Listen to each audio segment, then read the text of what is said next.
ಪುರಾಣ ಪಯಣ ಚಾನೆಲ್ಗೆ ಎಲ್ಲರಿಗೂ ಸ್ವಾಗತ ಸುಸ್ವಾಗತ. ಈ ವಿಡಿಯೋದಲ್ಲಿ ಪಾಂಡವರ ಶೂರ ಭೀಮ ಹಾಗೂ ರಾವಣನ ಸಹೋದರ ಕುಂಭಕರ್ಣ ಇವರಿಬ್ಬರಲ್ಲಿ ಯಾರು ಹೆಚ್ಚು ಶಕ್ತಿಶಾಲಿ ಎಂದು ತಿಳಿದುಕೊಳ್ಳೋಣ. ಅದಕ್ಕೂ ಮೊದಲು ನೀವಿನ್ನು ನಮ್ಮ ಚಾನೆಲ್ನ ಸಬ್ಸ್ಕ್ರೈಬ್ ಮಾಡಿಲ್ಲ ಅಂದರೆ ಈಗಲೇ ನಮ್ಮ ಚಾನೆಲ್ನ ಸಬ್ಸ್ಕ್ರೈಬ್ ಮಾಡಿ, ನೋಟಿಫಿಕೇಶನ್ಗೆ ಪಕ್ಕದಲ್ಲಿರುವ ಬೆಲ್ ಬಟನ್ ಪ್ರೆಸ್ ಮಾಡಿ. ಭೀಮನ ಶಕ್ತಿ. ಮಹಾಭಾರತದ ಪಂಚ ಪಾಂಡವರಲ್ಲಿ ಎರಡನೇವನಾದ ಭೀಮಸೇನನು ಶೌರ್ಯ, ಪರಾಕ್ರಮ, ಅಸಾಧಾರಣ ದೇಹಬಲದಿಂದ ಪ್ರಸಿದ್ಧನಾಗಿದ್ದನು. ಭೀಮನಿಗೆ ಸಾವಿರಾರು ಗಜಗಳ ಬಲವಿತ್ತು. ಭೀಮನ ಕೈಯಲ್ಲಿ ಗದೆ ಇದ್ದರೆ ಆ ಗದೆ ಹೊಡೆತನ್ನು ತಾಳಲು ಯಾರಿಗೂ ಸಾಧ್ಯವಾಗುತ್ತಿರಲಿಲ್ಲ. ಆಹಾರದ ಸಾಮರ್ಥ್ಯ. ಭೀಮನನ್ನು ರಕ್ಕೋದರ ಎಂದು ಕರೆಯಲಾಗುತ್ತಿತ್ತು. ಭೀಮನ ಹೊಟ್ಟೆ ಬಲ ಅಸಾಧಾರಣ, ಅಪಾರ ಪ್ರಮಾಣದಲ್ಲಿ ಆಹಾರ ಸೇವಿಸುವ ಶಕ್ತಿಯನ್ನು ಹೊಂದಿದ್ದನು. ಯುದ್ಧದಲ್ಲಿ ಶೌರ್ಯ. ಮಹಾಭಾರತ ಯುದ್ಧದಲ್ಲಿ ಅನೇಕ ಶೂರರನ್ನು ಸಂಹರಿಸಿದ್ದು ಭೀಮನೇ.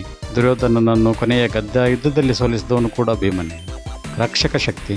ದ್ರೌಪದಿಯನ್ನು ಅವಮಾನಿಸಿದಾಗ ದ್ರೌಪದಿಯ ಅಪಮಾನಕ್ಕೆ ಪ್ರತೀಕಾರ ತೀರಿಸುವನೆಂದು ಭೀಮ ಪ್ರತಿಜ್ಞೆ ಮಾಡಿದನು ಮತ್ತು ಅದನ್ನು ನೆರವೇರಿಸಿದನು. ದೈವಿಕ ಆಶೀರ್ವಾದ. ಭೀಮನು ವಾಯುದೇವನ ಪುತ್ರ, ಅದರಿಂದಲೇ ಅವನಿಗೆ ಅಪಾರ ಶಕ್ತಿ, ವೇಗ ಮತ್ತು ಅಪ್ರತಿಮ ಧೈರ್ಯ ಲಭಿಸಿತ್ತು.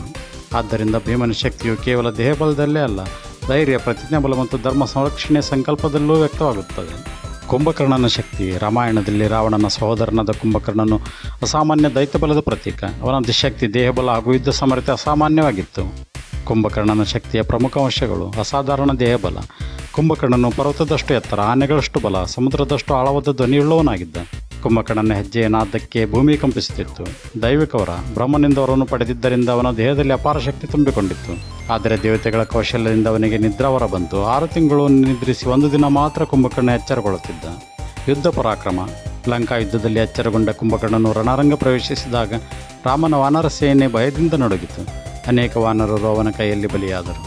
ಲಕ್ಷ್ಮಣ, ಸುಗ್ರೀವ ಮತ್ತು ಅಂಗದರಿಗೂ ಸಹ ಕುಂಭಕರ್ಣನ ಎದುರು ಹೋರಾಡಲು ಸಾಧ್ಯವಾಗಲಿಲ್ಲ. ಅಸಾಧಾರಣ ಸಹಿಷ್ಣುತೆ. ಅವನ ಮೇಲೆ ಸಾವಿರಾರು ಬಾಣಗಳು ಬಿದ್ದರೂ ಅವನು ಕುಸಿಯಲಿಲ್ಲ. ರಾಕ್ಷಸರ ಪರಾಕ್ರಮವನ್ನು ಅವನು ಒಂದೇ ದೇಹದಲ್ಲಿ ತೋರಿಸಿದನು. ಧರ್ಮನಿಷ್ಠೆ. ಕುಂಭಕರ್ಣನು ತನ್ನ ಸಹೋದರ ರಾವಣನ ತಪ್ಪು ತಿಳಿದಿದ್ದರೂ ಸಹೋದರ ಧರ್ಮವನ್ನು ಕಾಪಾಡಲು ಯುದ್ಧದಲ್ಲಿ ಪಾಲ್ಗೊಂಡನು. ಇದು ಕುಂಭಕರ್ಣನ ನಿಷ್ಠೆ ಮತ್ತು ಬದ್ಧತೆಯ ಸಂಕೇತ. ಆದ್ದರಿಂದ ಕುಂಭಕರ್ಣನ ಶಕ್ತಿ ಕೇವಲ ಬಾಹುಬಲದಲ್ಲೇ ಅಲ್ಲ, ಸಹೋದರ ಪ್ರೇಮ, ನಿಷ್ಠೆ ಮತ್ತು ಯುದ್ಧದಲ್ಲಿ ತೋರಿದ ಅಸಾಧಾರಣ ಧೈರ್ಯದಲ್ಲೂ ಅಡಗಿದೆ. ಕೊನೆಯದಾಗಿ ಭೀಮ ಮತ್ತು ಕುಂಭಕರ್ಣರ ಬಲಾಬಲಗಳನ್ನು ಪರಿಗಣಿಸಿ ನೋಡುವುದಾದರೆ, ದೈಹಿಕ ಬಲವನ್ನು ಮಾತ್ರ ಪರಿಗಣಿಸಿದರೆ ಕುಂಭಕರ್ಣನು ಭೀಮನಿಗಿಂತ ಹೆಚ್ಚು ಶಕ್ತಿಶಾಲಿ ಎಂದು ಅನೇಕ ಪುರಾಣ ಕಥೆಗಳು ಹೇಳುತ್ತವೆ.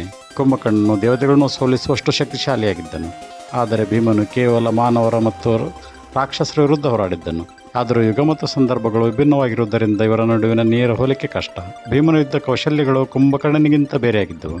ಆದರೆ ಸಾಮಾನ್ಯ ಜನಪ್ರಿಯ ನಂಬಿಕೆಯ ಪ್ರಕಾರ ಕುಂಭಕರ್ಣನ ದೈತ್ಯಾಕಾರದ ಶಕ್ತಿ ಮತ್ತು ದೇವತೆಗಳನ್ನು ಎದುರಿಸಿದವನ ಸಾಮರ್ಥ್ಯವನ್ನು ನೋಡಿದರೆ ಕುಂಭಕರ್ಣನು ಭೀಮನಿಗಿಂತ ಶಕ್ತಿಶಾಲಿಯಾಗಿದ್ದನೆಂದು ಹೇಳಬಹುದು.